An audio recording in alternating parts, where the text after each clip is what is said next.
Good morning. You listen to FloorDaily.net, and I'm Kemp Harr. This morning, my guest is Lew Migliore, who's with LGM and Associates. Lew, how you doing? Good, Kemp. How are you? I'm well. Most people know who you are, Lew. Don't need much introduction. You do write a column for us, and it's called Flooring Forensics, and I wanted to talk about the topic that is in our October issue with that column, and it's also a topic that is so important right now that I attended the Floor Expo meeting a couple weeks ago in Lake Tahoe, and they had a whole session on it, and this is about the limited supply of qualified installers in the floor covering business. It's a pretty big issue right now, isn't it? It is, and it has been. It's not anything new. I mean, this storm has been brewing for quite some time, and nobody's really done anything about it. It's going to come back to bite the industry in the behind if something isn't done about it. Let me just quantify a couple more things that elevate why it's a big issue right now.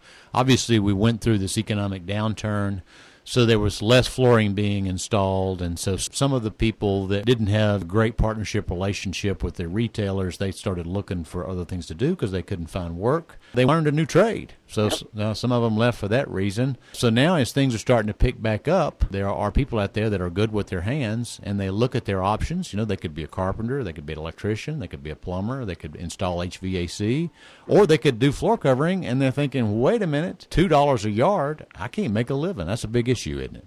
It is, and again, it has been. The industry has beat up installers for years, and trying to get them to do the work for less and less money, and this is hard work. When you're dealing with flooring materials that are in a box, it's a little less difficult because you've got pieces that you're dealing with. When you're rustling around rolls of carpet, this is tough work, bull work. This is the type of work that requires you to be in good physical condition, and it will beat up your body in a very short period of time. And as a result of the amount of work that you have to do and carrying these rolls in and putting them in your truck and unloading them and bringing them to wherever you're going to install them, and it's work that should not be compromised as far as floor covering dealers looking to pay the people who are doing this work as little as is possible. And the less you pay them, typically the less quality there is in the work. You're paying these guys a particular amount that is unrealistic in today's income categories because they've got to make a living and they've got to eat, and they're working long, hard hours. They can't afford to get training, and even when they get training, there's no reward for them or compensation that is equal to the increase in their skills, and they can't afford the best tools. They can't afford to install the material according to the manufacturer's guidelines, and it results in all kinds of issues that make the jobs fall down and increase problems for the industry. It's not like guys go out there trying not to do a good job.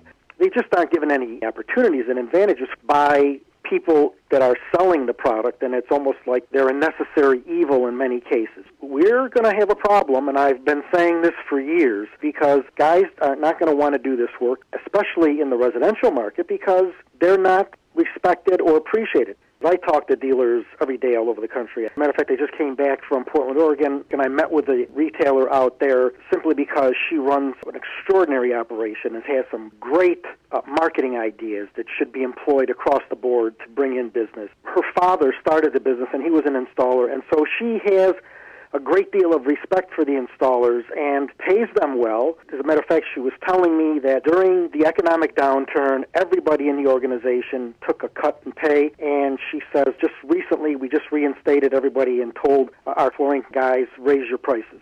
Now, I almost fell off my seat when I heard that, because that's the first time I've ever heard anybody in 43 years of being in the industry tell their people who are installing their materials to raise their price. Well, you know, one of the things that we've been doing for a long time is we've been paying them, by the unit. If we pay you $2 a yard, there's other ways of compensating people. Obviously, if you pay them by the hour, some people would say, well, you're not incentivizing them to get them done in a hurry. But if you pay them by the hour and offer them benefits, they become your employees. And by the way, as an aside, let me tell you, in July, we do research of retailers, and we ask them, are your installers employees or are they independent contractors?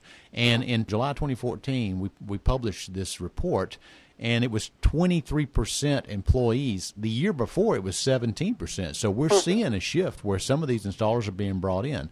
But if you pay them that way, some people would say, well, they're going to take their time. But so taking their time, they may do a better installation, and it may give you your edge. It may be what separates you from the hack that's being contracted over at the home center that's going to mess things up and not do a good job. What do you think the solution is? Well, I like the idea of paying them by the hour. I don't think that they're going to slack off on you because, first of all, how much more time are they going to take? They want to get the jobs done. The only time they're going to slack off if business is slow and they need to take their time, and people want their materials installed as quickly as possible. So I don't know that that's a valid argument. You mentioned the big boxes, the home centers.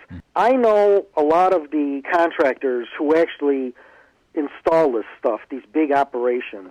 Free ain't free. It's built into the price, and that's a whole other topic that we could talk about as far as going and beating yourselves up buying stuff from these people because you're not getting any deal. We've done some work on that relative to a case we were involved in, and we're much better off looking at an independent contractor or dealer than you are going to the big box. But these big operations who install these materials for these big boxes, they're making money. None of this stuff is free. People think so, but it's not the case. And I think that, unfortunately, the independent operators or maybe flooring dealers that have several stores may be intimidated by that, but if you know how to do business, you shouldn't have a problem. And one of the things is that you can sell installation as being, we are the best and here's why, our guys are trained, our guys are this. Instead of cutting back on thinking that it's a necessary evil, if you know how to market, you can make this an advantage to you in your business. And I think that that's one of the things that we have to do. I think that people need to understand that the installation, the stuff isn't worth anything until it's installed. Right, exactly. So it's just ballast up to that point. Yeah. If it's installed properly, we warn our installation, we cover this, that, or the other thing. It's a whole package. And then you have to involve the people who are selling the material in it as well, because they've got to understand how each of the materials that they're selling is installed so they understand it as well. So everyone's working as a team. And when you do that, you make money and you operate a very successful business, and you can market that. I think the article that I wrote for the last issue, I made the comment that comes from one of the Pogo cartoons, is that we have met the enemy and he is us.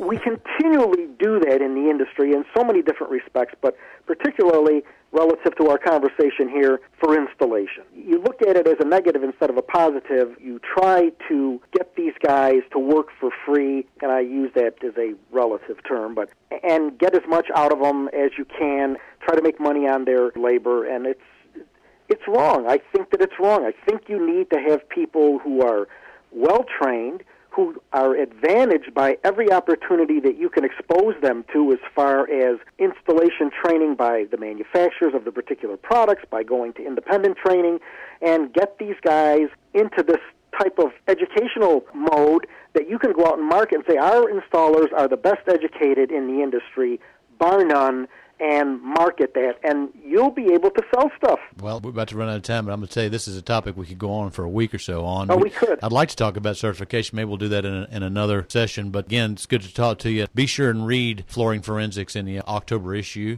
Again, been talking to Lew Migliore, who's with LGM and Associates, and you've been listening to Kemp Harr and FloorDaily.net.